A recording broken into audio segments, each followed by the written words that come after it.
तो second method है अपना न्यूटन रैप्सन मेथड। अब देखो ये भी, इसमें भी हमको क्या करना है, F of X is equal to 0 का रूट कैलकुलेट करना है। तो न्यूटन रैप्सन मेथड में हम लोग डेरिवेटिव का यूज करते हैं। अब इसमें होता क्या है, सबका अलग अलग अपना रेट ऑफ कन्वर्जेंस होता है, ठीक है। रेट ऑफ कन्वर्जेंस मतलब कितने स्टेप में अपने को इसका जो सॉल्यूशन है मिल जाएगा, और कितने मतलब रेट से इसका अपने रूट पे ये कन्वर्ज करता है। सीक्वेंस में हम लोग करते हैं ना, हर एक अपना अपना रेट होता है। जैसे एक्स स्क्वायर हो गया, एक्स टू एन हो गया, एन फैक्टोरियल हो गया। तो ये टाइप का ना अपना सबका अलग अलग रेट है। सबसे ज्यादा रेट हम लोग बोलते हैं एन फैक्टोरियल का। ऐसे में अगर और आगे ले लूंगा एन रेस टू एन, तो इसका सबसे ज्यादा रेट होता है। तो ऐसे हर एक सीक्वेंस के कन्वर्ज होने का अपना अपना रेट है। अगर मतलब अपॉन में लेंगे तो 1/log x का लेंगे तो इसका रेट बहुत कम होता है। तो हर एक का रेट ऑफ कन्वर्ज, मतलब कन्वर्ज होने के सबकी अलग अलग रेट होती है। तो ऐसे हम लोग क्या करते हैं, अलग अलग मेथड देखते हैं उसके रेट ऑफ कन्वर्जेंस के अकॉर्डिंग। इसके पहले हम लोग ने जो मेथड देखा था उसका रेट ऑफ कन्वर्जेंस लीनियर था। जैसे 6 पॉइंट मेथड का क्या होता है, लीनियर। न्यूटन रैप्सन का जो रेट ऑफ कन्वर्जेंस है वो क्वाड्रेटिक है। मतलब अगर क्वेश्चन में ये आता है कि रेट ऑफ कन्वर्जेंस क्या है, तो न्यूटन रैप्सन मेथड का रेट ऑफ कन्वर्जेंस क्या होगा, 2। क्लियर है सबको ये। और इसमें भी अपने को क्या करना है, आइट्रेशन निकालना है, x1 निकालना है, x2 निकालना है, x3 निकालना है। तो इसके लिए बस एक फॉर्मूला याद रखना है। पहले एफ ऑफ एक्स गिवन है, उसका डेरिवेटिव निकालो, ठीक है। ये डेरिवेटिव निकालने के बाद अपने को एक पॉइंट इनिशियल गिवन होगा। इनिशियल का यूज करके हमको आगे के पॉइंट्स निकालना है। जैसे x1 निकालना है तो x not minus f of x not upon f dash x not. x2 निकालना है तो x1 minus f of x1 upon f dash x1। ऐसे अगर इन जनरल निकालना है xn प्लस 1 तो is equal to xn minus f of xn upon f dash xn। तो ये फॉर्मूला है, ठीक है। इसका रेट ऑफ कन्वर्जेंस याद रखना सिर्फ कि न्यूटन रैप्सन मेथड का रेट ऑफ कन्वर्जेंस क्या होगा, 2। मैंने पीडीएफ भेजा है ना ग्रुप में।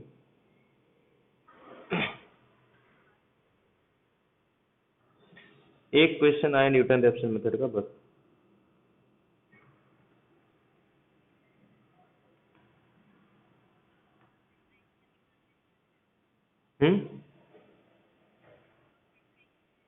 बस फर्स्ट आइट्रेशन ही आएगा, ज्यादा नहीं आएगा। फर्स्ट आइट्रेशन ही आता है सेट में, कभी ज्यादा सेकंड थर्ड नहीं देंगे।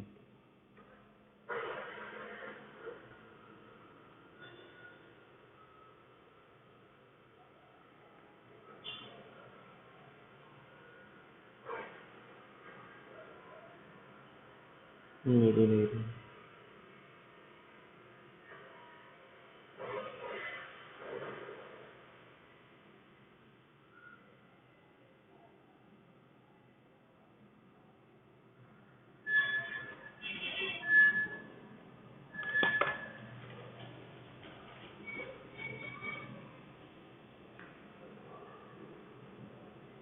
Euler's method and Newton Raphson method।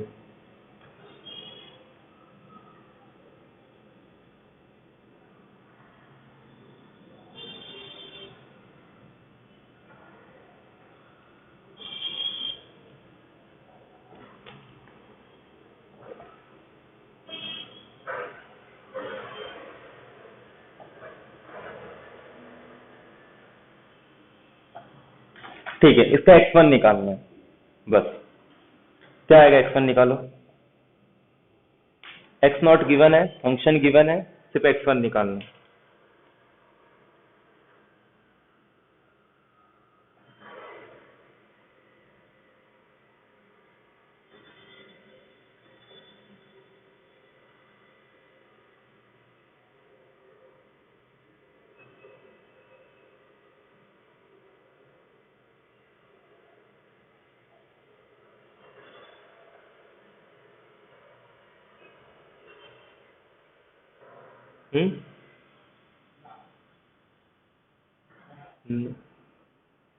हाँ, -1/3 यही आ रहा है सबका।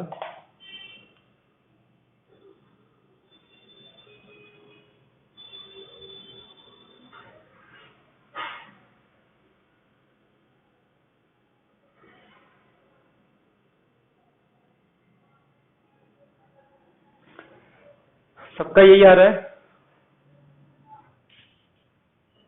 1/3।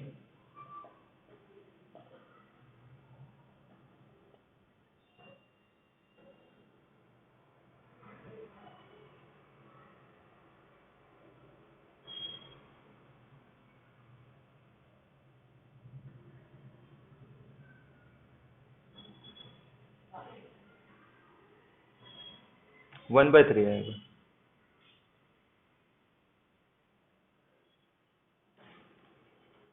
हम्म।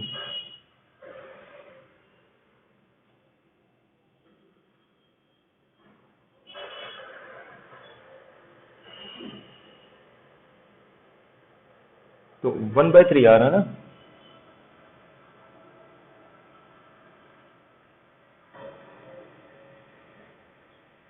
1/3 आएगा 0.33। ठीक है। ठीक है, तो ये सारे मेथड थे जिसमें हम लोग किसी भी फंक्शन या पॉलिनोमियल का रूट निकालते हैं। ठीक है, तो यही सब मेथड है। अगर क्वेश्चन एग्जाम में आया तो या तो न्यूटन रैप्सन मेथड का आएगा, अगर बाकी मेथड्स के भी आते हैं ना तो सिंपल पॉलिनोमियल दिया होगा और उसका फर्स्ट आइटरेशन या रूट पूछ लेंगे। और रूट भी मतलब ऐसा एग्जैक्ट रूट नहीं पूछेंगे, वो करेक्ट अप टू कुछ, मतलब जो भी रहेगा फर्स्ट डेसिमल सेकंड डेसिमल उस पर डिपेंड करता है। और रेट पूछ सकते हैं। ठीक है, क्योंकि न्यूटन रैप्सन मेथड का 3 बार पूछा है कि न्यूटन रैप्सन मेथड का रेट ऑफ कन्वर्जेंस क्या है, तो कुछ इंपॉर्टेंट ही रहते उनका पता होना चाहिए। जैसे फिक्स पॉइंट का 1 है, न्यूटन रैप्सन मेथड का 2 है। आगे हम लोग करेंगे उसका भी 1-2 का देख लेंगे, बाकी ज्यादा पूछते नहीं। लेकिन न्यूटन रैप्सन मेथड का पता होना चाहिए कि न्यूटन रैप्सन मेथड का क्या है। या तो 2 लिखा होगा या तो क्वाड्रेटिक क्यूबिक इस फॉर्म में लिखा होगा, तो क्या होगा इसका क्वाड्रेटिक। क्लियर है सबको ये।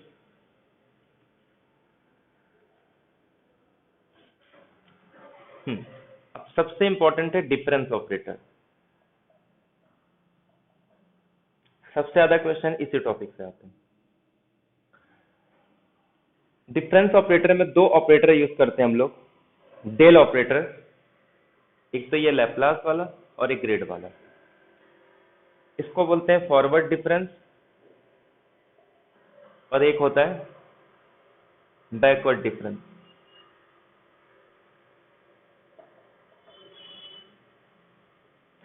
ठीक है, फॉरवर्ड डिफरेंस में क्या होगा, मान लो मेरे पास x0 x1 xn, ये एफ ऑफ एक्स, ये x गिवन है और उसका F of x I, F of x1 F of x2 F of xn, या फिर इसी को y ऑफ x1 इस फॉर्म में लिखा है।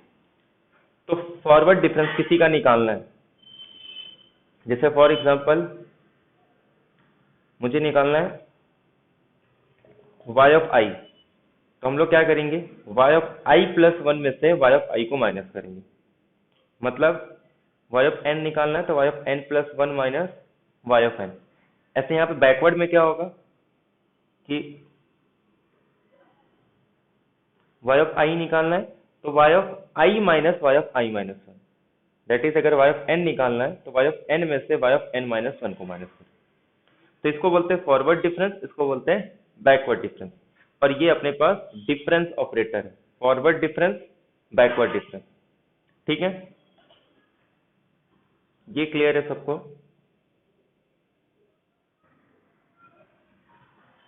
हाँ, अब इसका अलग अलग ऑर्डर निकालते हैं, मतलब ये तो फर्स्ट ऑर्डर हो गया। ठीक है, जैसे ये फर्स्ट ऑर्डर हो गया वाई एन का, y n plus 1 minus y n. अगर इसका सेकेंड ऑर्डर निकालना है तो क्या होगा, ये इसको इस तरीके से लिखेंगे, ये इसकी वैल्यू क्या है, y of n plus 1 y of n। और ये ब्रेक हो जाता है, ब्रेक हो जाता है तो आगे से हम लोग इसको डायरेक्ट कैसे लिख सकते हैं, y of n plus 1 minus y n का। इसको ओपन करेंगे तो क्या आ जाएगा, ये y of n plus 2 minus y of n plus 1 minus ये क्या आ जाएगा, y of n plus 1 minus y n. तो ये y n plus 2 minus 2 times y n plus 1 plus 1। Clear है सबको ये। तो अब ये समझ में आ गया होगा कि आगे कैसे कंटिन्यू होगा ये। ठीक है,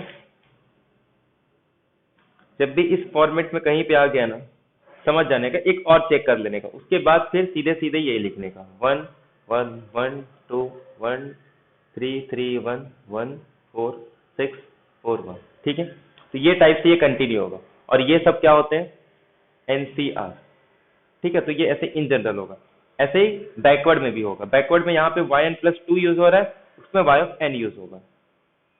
ठीक है, और ये yn तक जा रहा है, वो दो पीछे चले जाएगा y ऑफ n-2 तक। समझ में आया सबको ये? तो अगर ऐसे में k ऑर्डर का ले लूंगा तो ये k ऑर्डर तक चले जाएगा, मतलब जितने ऑर्डर का रहेगा उतने ऑर्डर तक ये आगे बढ़ते जाएगा।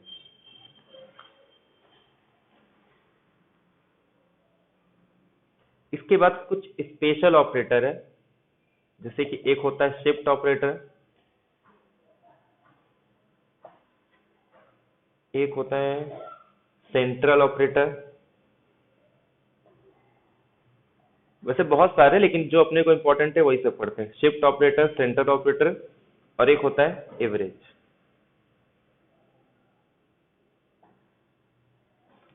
ठीक है, तो ये एक एक ऑपरेटर अपने को डिस्कस करना है। उससे पहले हम लोग इसका अलग अलग फॉर्म देख लेते हैं।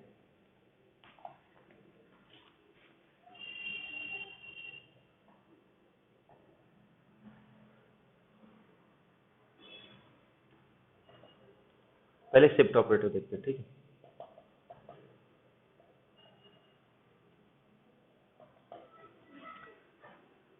शिफ्ट ऑपरेटर क्या होता है, जैसे मुझे अगर वाई एन ऑफ वाई आई निकालना है, ठीक है, तो ये होता है वाई आई प्लस एन। ठीक है, ये जहां ई के ऊपर जितना पावर होगा ना, उसको यहां पे लिखना है। ई रेस टू एन, अगर मुझे एफ ऑफ एक्स निकालना है, तो ये y of x plus n h, और एच अपने को पता है ना, किसी भी दो वैल्यू के बीच के डिफरेंस को बोलते हैं h. E raise to n, अगर मैं इसको वाई एक्स के फॉर्म में लिखूं, तो जैसे ये यहाँ पे एक्स पुट कर रहा हूँ ना, ऐसे ही ये एक्स प्लस एन एच कहाँ आ जाएगा, इसके सफिक्स में, एक्स प्लस एन एच। तो ये इंपॉर्टेंट है, ये अपने को याद रखना है। तो ये अपने पास क्या हो गया, शिफ्ट ऑपरेटर। क्लियर है सबको ये?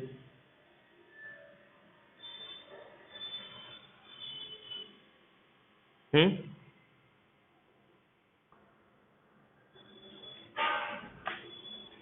ऐसे सेकेंड सेंट्रल ऑपरेटर।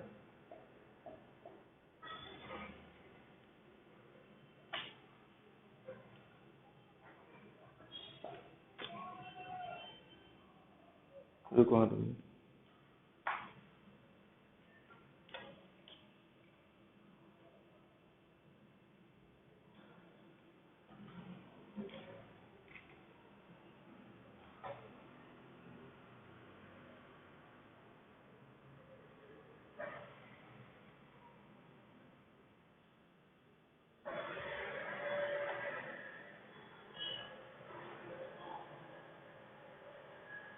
या फिर इसको डायरेक्टली,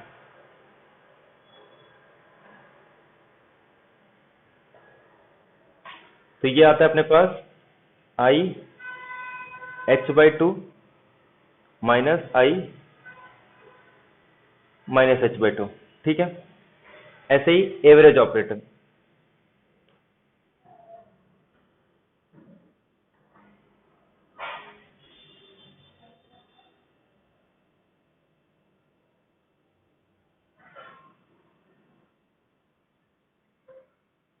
हाँ,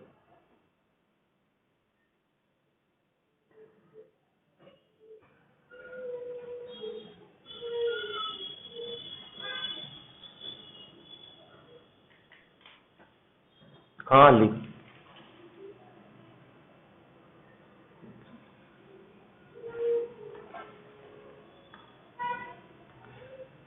तो सेंट्रल ऑपरेटर अगर निकालना है किसी भी,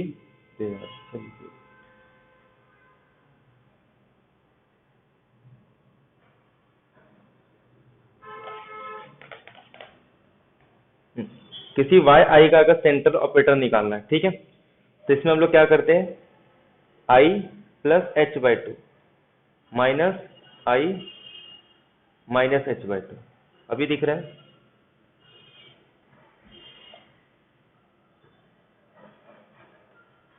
हम्म, ठीक है।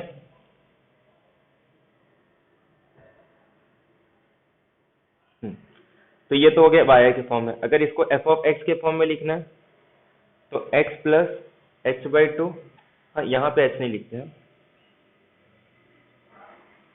और minus f of x minus h by two. ऐसे अगर वाई एक्स निकालना है तो y x plus h by two minus y h minus.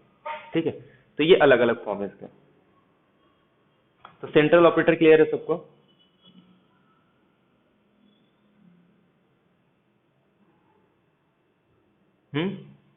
अगर एवरेज निकालना है,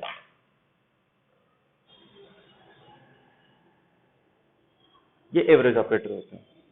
ठीक है, अब जो क्वेश्चन आते हैं ना, वो रिलेशन आता है किसका? शिफ्ट। क्या हुआ?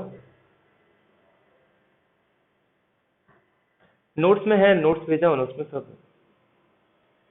ग्रुप में सेंड किया है ना मैंने, नोट्स में सब है। ठीक है, तो अब इन सब का ना यूज करना है एक एक करके। जैसे अपने को एग्जाम में कुछ क्वेश्चन है, जैसे एक क्वेश्चन था उसमें पूछा था A option e is equal to one plus del. Second,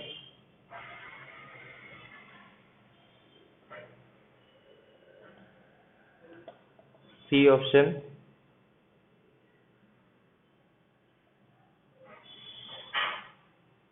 D. ठीक है, तो ये टाइप के क्वेश्चन आते हैं।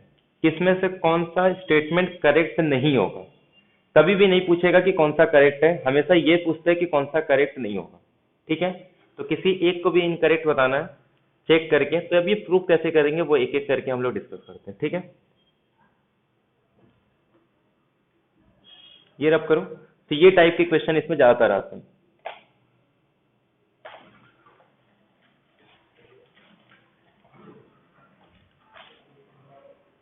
सबसे इंपॉर्टेंट, इनके बीच में क्या रिलेशन है। ठीक है, ये इसका डेफिनेशन हम लोग ने क्या देखा था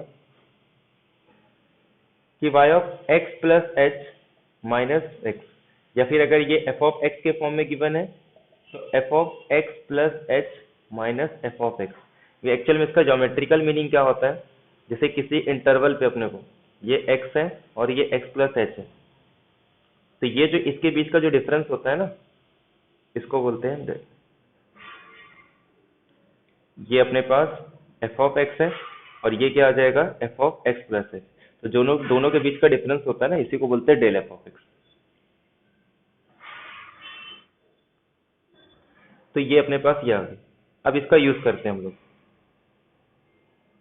x plus h minus y x. इसका डेफिनेशन हम लोग ने क्या देखा था कि अगर यहाँ पे n है तो ये x plus h, x plus n h आता है ना। तो अगर यहाँ पे 1 आ गया तो इसका क्या आ जाएगा? ये 1 आ जाएगा। यहाँ पे इसके साथ कुछ नहीं, इसका मतलब क्या होगा? 1 होगा ना, और ये 1 पावर में आ जाएगा। तो इसको मैं क्या लिख सकता हूँ? ये सिंपल ऐसे लिख सकता हूँ। क्लियर है सबको? ये था ना अपने पास is to N Y X की वैल्यू वाई एक्स प्लस ये जो भी n है n टाइम्स h। तो अगर मैं यहाँ पे 1 कर दूं तो ये क्या आ जाएगा? 1। तो इसको मैं सिंपल क्या ले सकता हूँ? E y x. तो यहाँ से अगर मैं वाई एक्स को कॉमन ले लूँ तो ये मेरे पास क्या आ जाएगा? ई माइनस वन। तो अगर मैं कंपेयर करूँ तो इसकी वैल्यू क्या आ जाएगी? ई माइनस वन। तो ये अपने पास पहला रिलेशन आ गया। ठीक है, तो फर्स्ट रिलेशन अपने पास क्या आ गया कि del is equal to e minus one, या फिर e is equal to del plus. पहला रिलेशन क्लियर है सबको? तो ये फॉरवर्ड के साथ इसका रिलेशन है। अब ऐसे बैकवर्ड के साथ इसका रिलेशन क्या होगा? बैकवर्ड में हम लोग क्या करते हैं, उसमें x प्लस एच माइनस करते थे, इसमें उल्टा करेंगे। ठीक है, उसमें x प्लस एच माइनस मतलब जैसे बोलते हैं राइट साइड वाला, कि राइट साइड से यहाँ तक आओ और इसमें हम लोग x से ये डिफरेंस लेते हैं, मतलब यहाँ पे मेरा कहीं x है तो उसमें x plus h minus x करते हैं, इसमें x में से x माइनस एच करेंगे।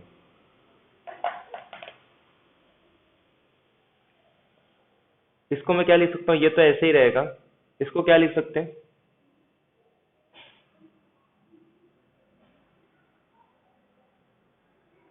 अब ये n के प्लेस पे क्या रिप्लेस हो गया,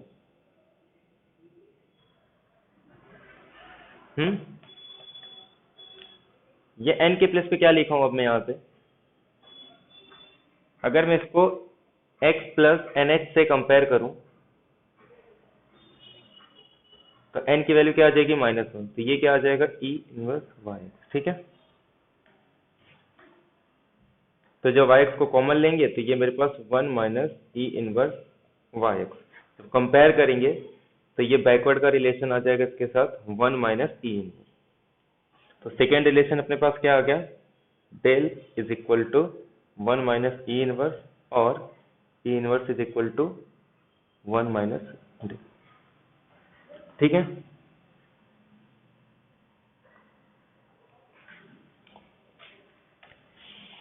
ये क्लियर है सबको, तो सेकेंड रिलेशन।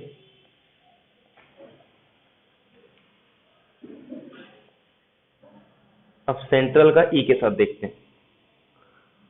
सेंट्रल का डेफिनेशन क्या था, x plus h by two minus x minus h by to. तो यहाँ पे अब n के प्लेस पे क्या आ रहा है, हाफ ना, तो ये क्या आ जाएगा e रेस टू 1/2 yx और ये -1/2 yx, तो ये आ जाएगा e raise to 1/2 minus e raise to -1/2 yx। तो जब कंपेयर करेंगे तो इसकी वैल्यू आ जाएगी e raise to half minus e raise to minus half. ऐसे एवरेज का भी डायरेक्ट निकाल सकते हैं हम लोग। अब म्यू को मैं क्या लिख सकता हूँ, डायरेक्ट ऐसे लिख सकता हूँ ना, समझ में आ गया ना। अब एवरेज का डायरेक्ट ये लिख सकते हैं ना कि E raise to half plus E raise to minus half by 2, ठीक है। अभी ये रिलेशन का यूज करके बताओ इसमें से कौन सा ऑप्शन करेक्ट है, अरे कौन सा ऑप्शन इनकरेक्ट है, क्वेश्चन नंबर 1।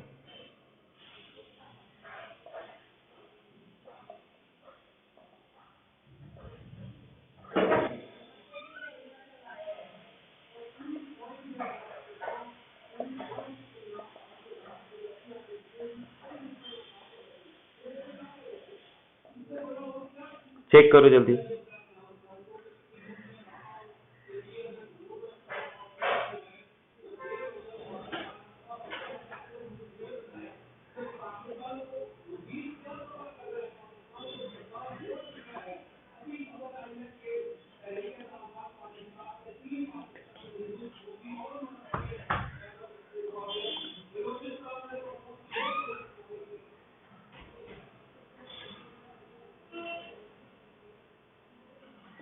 फर्स्ट का क्या आ रहा है आंसर,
फर्स्ट का क्या आ रहा है बोलो,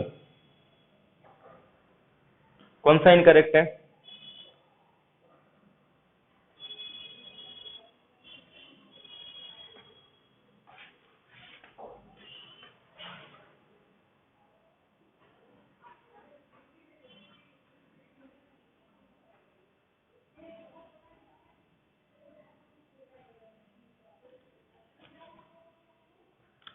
फर्स्ट का कौन सा इनकरेक्ट आ रहा है बोलो जल्दी।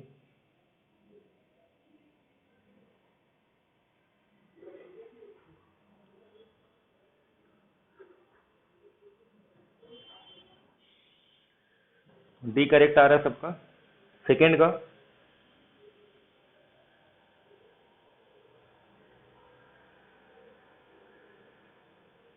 कुछ नहीं, ये वैल्यू पुट करके तुरंत आ जाएगा, कुछ करना नहीं इसमें। ये तो डायरेक्ट है अपना, यही वाला रिजल्ट है, ठीक है।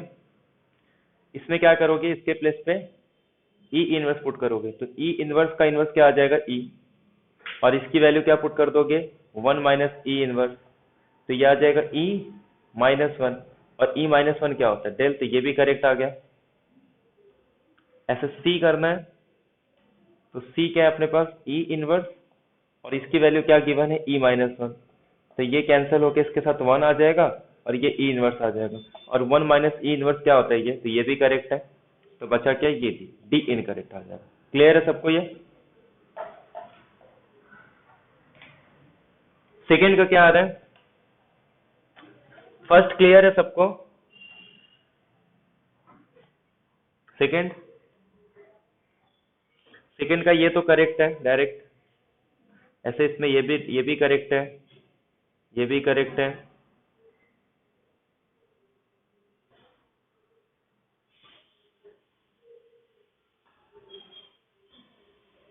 बी भी चेक किया ना, ये भी करेक्ट है। अच्छा ये हो गया ना, सेम ही क्वेश्चन। थर्ड वाले का बताओ, ये दोनों में से कौन सा करेक्ट है बोलो, बी और डी में से। ये तो करेक्ट है, डायरेक्ट फॉर्मूला ही है। हम्म,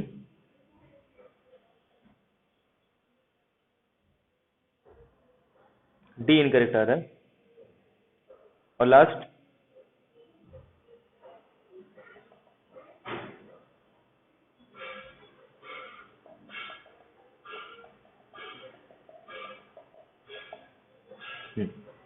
ये भी करेक्ट है, तो ये वाला इनकरेक्ट आ गया।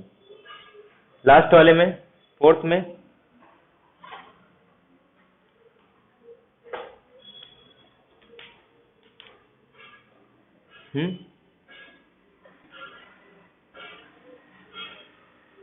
सी, और कौन सा इनकरेक्ट है, बी करेक्ट है क्या,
बी करेक्ट नहीं आ रहा है ना,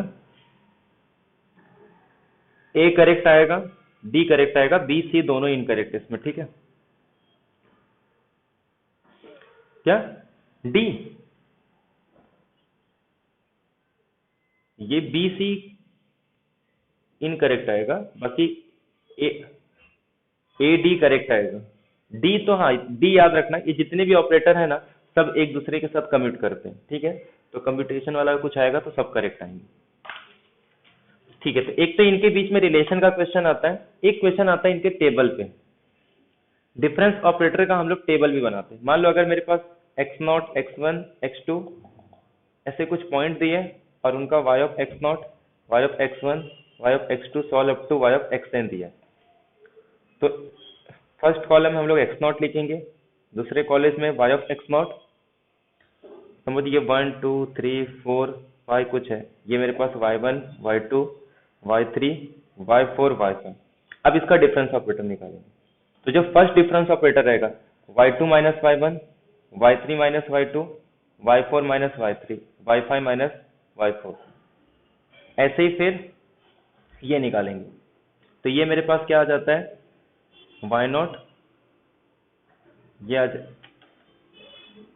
ये y0 है, y1 y2 और ये y3।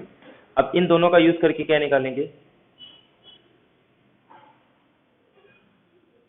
ठीक है, ऐसे क्या निकालेंगे y3, ऐसे लास्ट में y4 निकालेंगे। ठीक है, तो ये अपने पास डिफरेंस ऑपरेटर टेबल आ गया। ठीक है, इससे भी क्वेश्चन बहुत सारे पूछते हैं। एक तो डायरेक्ट कभी कभी यही पूछ लेंगे, और इसके बाद अगर मैं निकालूंगा तो उसका आंसर 0 आता है। तो कभी कभी उससे रिलेटेड भी क्वेश्चन पूछ लेते हैं। जैसे एक क्वेश्चन था जिसमें u1 की वैल्यू 1 दी है, u3 अपने पास 17 दिया है, u4 43 दिया है, u5 89 दिया है, और पूछा u2 क्या होगा। कैलकुलेट करो टेबल का यूज करके। लास्ट में आंसर क्या आना चाहिए, 0। जैसे ही 4 से ज्यादा होगा ना, वो 0 आना चाहिए डिफरेंस। निकालो आंसर क्या आएगा इसका।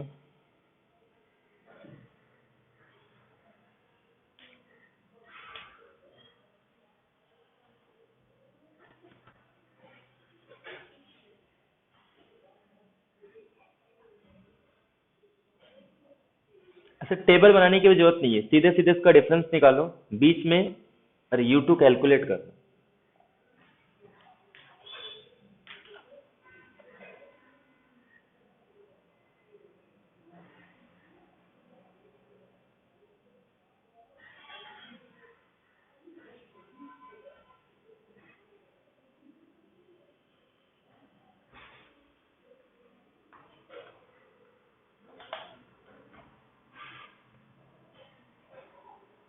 क्वेश्चन नंबर 1 और क्वेश्चन नंबर 2 में u0 की वैल्यू 1 है, u1 इज इक्वल टू 5 है, u2 is equal to 8, u3 is equal to 3, u4 is equal to 7, u5 is equal to 0।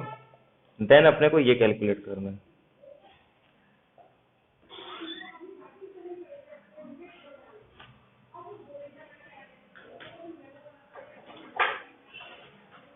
First का क्या आ रहा है, यही 2 करो, उसके बाद फिर एंड करते हैं। मैंने पीडीएफ सेंड किया है ग्रुप में, एक बार वो रीड कर लेना तो ये सब क्लियर हो जाएगा। ठीक है,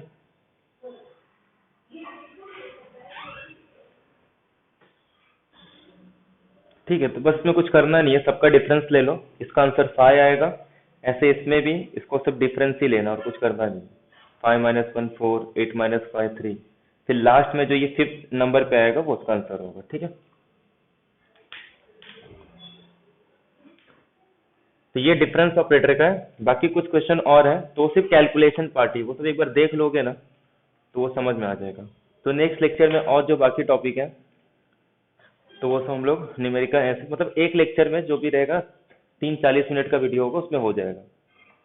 उसके बाद फिर मैकेनिक्स और फूरियर ट्रांसफॉर्म, और कौन सा बचा है अपना स्लाइड में, एलपीपी, बस यही 3 टॉपिक बचेगा। ठीक है, तो इवनिंग में भी 2 ही लेक्चर होगा 40 मिनट का, अभी भी 40 मिनट का इवनिंग में, कॉम्प्लेक्स का भी 2 लेक्चर रहेगा 40 मिनट का। ठीक है, चलो।